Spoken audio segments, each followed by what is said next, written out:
तो भाई आज का टॉपिक है inheritance, which is a concept of object programming, object oriented programming. In this course, in this we can perform code reusability. Okay, hence we are able to build the large project. अगर large project बनाने हैं तो आपको पता होना चाहिए code को कैसे reuse किया जा सकता है. In this we inherit properties of base class in a derived class. इतना पता ही हमें. पर्सन क्लास हमने बनाई है which is called as a base class. Why? तो बताते हैं आगे क्यों हम उसको बेस क्लास बोल रहे हैं. अब पर्सन क्लास के अंदर हम एज, नेम या लोकेशन प्रॉपर्टीज लेके चल रहे हैं. फिर हमारे पास एक स्टूडेंट क्लास आई जिसके अंदर हमने रोल नंबर और मार्क्स लिए. तो अब स्टूडेंट क्लास को हम ड्राइव क्लास इसलिए बोल रहे हैं ताकि हम पर्सन क्लास को इसके अंदर इनहेरिट कर सकें. ऑलराइट. और स्टूडेंट क्लास को रीयूज कर सके इनकी प्रॉपर्टीज को, एज, नेम और लोकेशन, यानी कि दोबारा से अपना एज, नेम, लोकेशन ना डालना पड़े. In this scenario, student class inherit properties from the person class through the inheritance mechanism. Okay, तो यहाँ से इसका कोड रीयूजेबिलिटी का कॉन्सेप्ट आता है. बेनिफिट आता है कि भैया स्टूडेंट क्लास को जो पर्सन क्लास ऑलरेडी बनी पड़ी है उसकी प्रॉपर्टीज हम स्टूडेंट क्लास में इनहेरिट कर रहे हैं. और भी क्लासेस हो सकती है जैसे कस्टमर क्लास हो गया, एम्प्लॉय क्लास हो गया, तो उसके अंदर भी इनहेरिट कर सकते हैं. तो that is how we can perform the inheritance. अब इसके कुछ टाइप्स देख लेते हैं जिसमें आता है single inheritance, multiple inheritance, multi level inheritance, hierarchical और हाइब्रिड इनहेरिटेंस. सिंगल इनहेरिटेंस का मतलब क्या होता है? In this scenario we have one base class and one drive class. Example के लिए हमने क्लास ए को इनहेरिट कर दिया क्लास बी के अंदर. मल्टीपल इनहेरिटेंस में क्या रहता है हमारे पास? In this scenario we have one drive class and multiple base classes like this. इस सिनेरियो के अंदर जैसे क्लास ए है उसको क्लास सी इनहेरिट कर रही है, क्लास बी है उसको भी क्लास सी इनहेरिट कर रही है. तो क्लास सी यहाँ पे ए क्लास और बी क्लास को इनहेरिट कर रही है, यानी कि दो क्लास से वो प्रॉपर्टीज ले रही है. मल्टी लेवल इनहेरिटेंस में क्या होता है कि क्लास ए की प्रॉपर्टीज क्लास बी में जा रही है और फिर क्लास बी की प्रॉपर्टी भी क्लास सी में जा रही है. तो यहाँ पे एक लेवल बन गया. ये टॉप लेवल हो गया, ये मिडिल हो गया और ये बेस लेवल हो गया. So C is the derived class of class B, class B is the derived class for class A. या इसको उल्टा देख सकते हो, class A is the base class for class B and class B become the base class of class C. अब समझो class C के पास दोनों क्लास की प्रॉपर्टीज आ रही है. बी की तो डायरेक्टली इनहेरिट कर रही है और ए की प्रॉपर्टी वो बी के थ्रू कर रही है. ठीक है, that could be possible.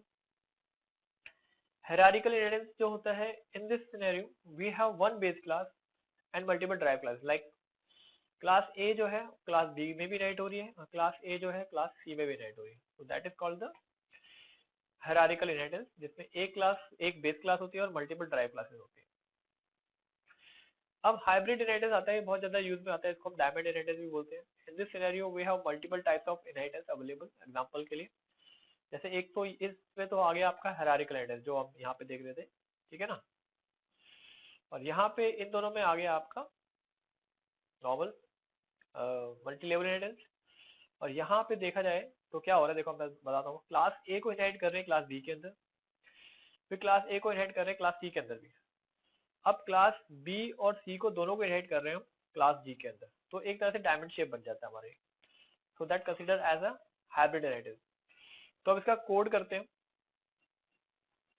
Coding में एक्चुअली कैसे इसको इम्प्लीमेंट किया जाता है, तो एक मैंने प्रोग्राम बना के दिखाया था आपको. तो एक बार अब हम मल्टीपल इनहेरिटेंस का कोड बनाते हैं या फिर सिंगल इनहेरिटेंस का पूरा बनाते हैं. Single dot C PP hash include stdio की जगह लिखेंगे iostream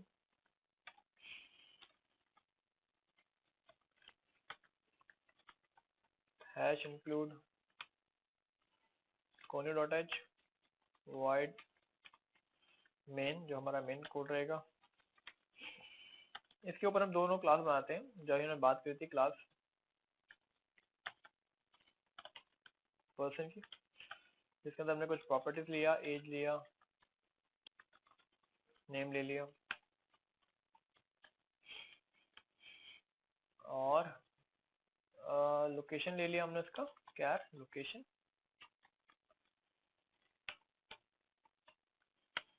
और फिर कुछ हमने नंबर फंक्शन बना लिए जैसे कि void get person info. अब इसमें हमने क्या प्रॉपर्टीज ली इसकी, सी आउट. तो भैया अपनी जो बेसिक प्रॉपर्टीज वो इनपुट कर दे, जैसे कि एंटर एज, सी इन एज करवा लिया, फिर उससे इसका नेम एंटर करा लिया हमने कि भैया नेम डालो, नेम सी आउट, तो इसको सी इन कराना था, मैंने इसको ऐसे छोड़ दिया सी इन, ओके। फिर उससे की लोकेशन मांग ली। तो ये एक हमने मेंबर फंक्शन बना के रख दिया इसके अंदर जो स्कैन करेगा सारी चीजों को, ठीक है। और एक और फंक्शन जो हम बना रहे हैं पर्सन क्लास के अंदर, that is show person info, ठीक है। इसके अंदर हम क्या करेंगे, बस को डिस्प्ले कर देंगे जो भी डिटेल्स हैं उसकी, एज पर्सन की, उसका नाम,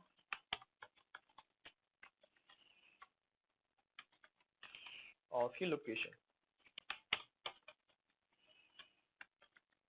ठीक है। तो सिमेट्रिक लगे तो थोड़ा सा हम गैप इसका उस हिसाब से दे देते हैं, ठीक है ना, ताकि डिस्प्ले में भी थोड़ा सुंदर सा नजर आए, वो ऑकवर्ड सा नजर ना आए। जैसे यहाँ पे भी हम कर लेते हैं, जैसे इनपुट लिया हमने तो बराबरी में दिखे, ताकि कोड जब आउटपुट आएगा तो भी सुंदर सा दिखे आपको, ओके। यहाँ पे इसी की कैटेगरी में डाल देते हैं इसको, चलिए जी। ये तो हमारी एक बेस क्लास मान के चल रहे हैं हम इसको। अब ड्राइव क्लास के लिए हमने एक क्लास बनाई स्टूडेंट, फिलहाल मैं इसको इनहेरिट नहीं कर रहा हूँ, फिलहाल मैं नॉर्मल विदाउट इनहेरिटेंस देखते हैं कैसे काम करता है और कहाँ हमें बेनिफिट मिलेगा इनहेरिटेंस का। तो इसके भी खुद के अपने void student info, get student info करके हमने एक मेंबर फंक्शन बना लिया, और इसके अंदर अपन वही इसका रोल नंबर,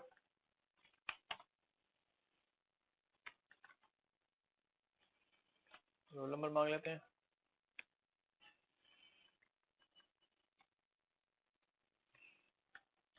ओके। सी इन,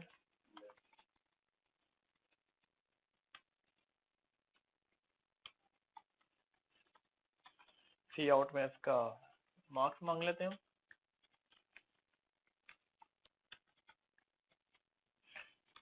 ओके। और वही बात फिर इसको शो कर देते हैं, शो स्टूडेंट इन्फो,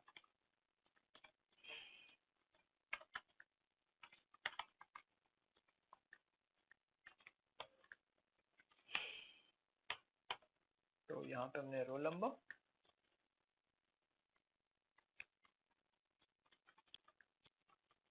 और सी आउट में उसके मार्क्स, रोल नंबर और यहाँ पे marks. So for so good.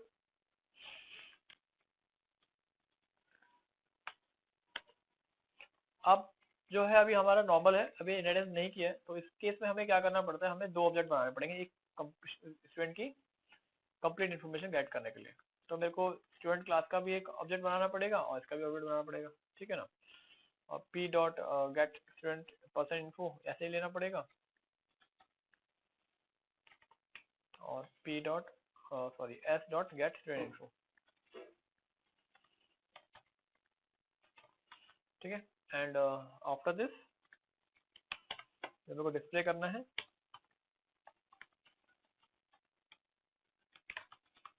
Student information, तो उसके लिए फिर मेरे को P dot show person info के लिए, क्योंकि हमारे पास कोई अलग से सेम ऑब्जेक्ट के थ्रू तो अभी एक्सेस नहीं कर पाएंगे क्योंकि इनहेरिटेंस हमने किया नहीं है। ऐसे एस का भी शो स्टूडेंट इन्फो हमने कर दिया। तो ट्राई करते रन करके इस कोड को। तो यहाँ से क्या हो रहा है, एज एंटर करवा रहा है, 21 डाल दिया, नेम कर रहा है राकेश, लोकेशन दिल्ली दे दिया, ठीक है। रोल नंबर फिर 1001 कर दिया और मार्क्स हमने दे दिया 300। तो आउटपुट देखेंगे अब इसका, तो यहाँ भी हमारे पास डिटेल आउटपुट आ रहा है। अभी थोड़ा सा हमें क्या कर रहे हैं, हम यहाँ पे हमने दो अलग अलग ऑब्जेक्ट बनाए हुए हैं, ठीक है। और हम नहीं चाहते कि दो अलग अलग ऑब्जेक्ट में हमारा डेटा आए, तो उसके लिए अब हम क्या करेंगे, तो हम एक ऑब्जेक्ट बनाना चाहते हैं, लेट सपोज कि मैंने इसको हटा दिया और यहाँ से फिर मैं एस के थ्रू इसको कॉल करना चाहता हूँ। I am getting the error message, ठीक है। तो क्या एरर मैसेज आ रहा है, get person info is not a member of student, ठीक है ना, क्योंकि उसकी क्लास का है नहीं, ये अलग से हम गेट कर रहे हैं। लेकिन अगर हम इसी क्लास को यहाँ पे इनहेरिट कर दें इस तरीके से, पब्लिक पर्सन, तब हमारे पास क्या हो गया, यहाँ पे हम क्या कर रहे हैं, इनहेरिटेंस कर रहे हैं, यानी कि person class become a base class and student class become a drive class. तो पर्सन क्लास की सारी प्रॉपर्टीज, चाहे उसका डेटा मेंबर्स हैं, चाहे वो मेंबर फंक्शन है, गेट पर्सन इन्फो या शो पर्सन इन्फो, वो यहाँ पे एक्सेस हो